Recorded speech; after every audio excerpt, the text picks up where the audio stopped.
Baru saja kami mengikuti rapat terbatas dipimpin langsung Bapak Presiden Prabowo Subianto bersama jajaran Kabinet Merah Putih membahas tentang potensi El Nino yang juga mungkin menghadirkan bencana di negeri kita. Kita harus menyiapkan diri sebaik mungkin agar El Nino yang berhimpit dengan masa kemarau tidak terlalu menghadirkan permasalahan yang terlalu berarti bagi masyarakat kita, termasuk mengganggu sektor pangan dan ekonomi secara keseluruhan. Dari sisi infrastruktur, tentu kami menyoroti kesiapan infrastruktur sumber daya air. Yang paling penting adalah bagaimana kita memastikan kesediaan air bersih ini bisa tetap terjamin.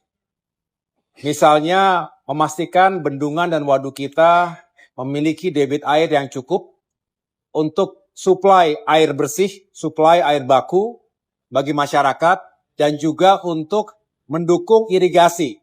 Irigasi ini penting karena kita harus memastikan air tetap mengalir ke sawah-sawah kita dan menjamin produktivitas pertanian kita tidak terlalu terganggu. Secara umum, berdasarkan data Kementerian Pekerjaan Umum, secara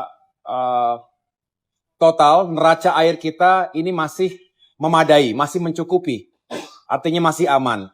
Dan tadi kami mendengar juga dari Menteri Pertanian misalnya juga menyampaikan kesiapan stok pangan kita yang juga dirasakan masih cukup aman. Tetapi kita tidak boleh lengah karena El Nino juga bisa terus meningkat derajatnya. Tadi Kepala BMKG misalnya juga menyampaikan ada trend line yang harus kita antisipasi bersama, terutama jika masih berhimpit antara El Nino dengan masa kemarau. Mengapa? Karena di samping isu kesiapan atau ketersediaan air bersih, juga ada isu kebakaran hutan dan lahan. Karena kita tahu di sejumlah provinsi, misalnya Riau, kemudian juga Jambi, Sumatera Selatan, Kalimantan Barat, Kalimantan Tengah, Kalimantan Selatan, dan sejumlah provinsi lain, apakah itu yang sifatnya lahan gambut maupun yang non-gambut, ini kerap hadir hotspot ataupun titik-titik api yang harus segera diantisipasi. Kita ingin memastikan bahwa pemerintah juga siap dengan Satgas, baik Satgas Darat, Satgas Udara, dan termasuk dengan menjalankan operasi modifikasi cuaca. Saya ulangi, melalui operasi modifikasi cuaca dengan metodologi yang diharapkan bisa segera memadamkan titik-titik api. Termasuk operasi modifikasi cuaca untuk memastikan debit air di bendungan dan waduk termasuk danau kita juga dalam status yang aman.